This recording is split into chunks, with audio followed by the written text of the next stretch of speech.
À Nouméa, les urgences du Medipôle sont saturées. Par voie de communiqué publié ce jeudi, la direction du CHT Gaston Bourré appelle la population à adopter les bons réflexes pour réduire la pression sur ses services et son personnel. On vous explique.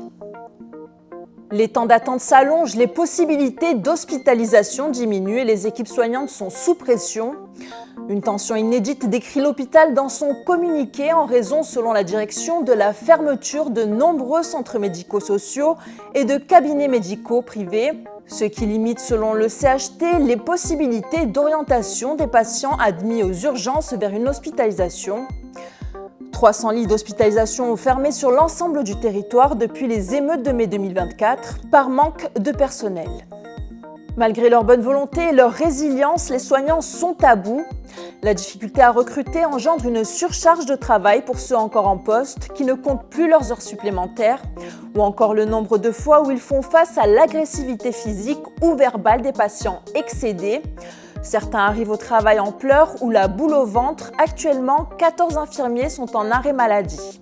Je prends mes gardes le soir aux urgences et minimum 30 patients dans les services des urgences, des fois 40, des fois 50, dont une vingtaine qui ne sont pas vus depuis plusieurs heures, 2 heures, 3 heures, 4 heures, plus le temps passe, plus le délai augmente. Il y en a plusieurs qui partent, qui quittent les urgences sans être vus, sans être pris en charge et qui reviennent des fois 2, 3, 4 jours, des fois une semaine plus tard, dans des états beaucoup plus graves.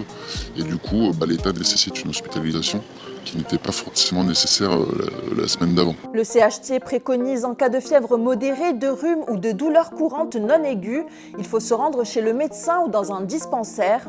Idem si vous avez une blessure superficielle ou une plaie nettoyable. En revanche, en cas de douleurs thoraciques, de difficultés respiratoires, de fortes fièvres, de saignements abondants ou d'un traumatisme grave, il faut appeler l'accueil des urgences au 15. En cas de doute, le CHT conseille d'appeler le 15 avant tout déplacement. Les patients sont invités à privilégier les consultations de ville quand cela est possible et à faire preuve de patience face aux délais d'attente éventuels. Toutefois, des perspectives d'amélioration sont envisagées pour lutter contre la pénurie de professionnels de santé et des recrutements sont d'ores et déjà programmés dès le mois de septembre.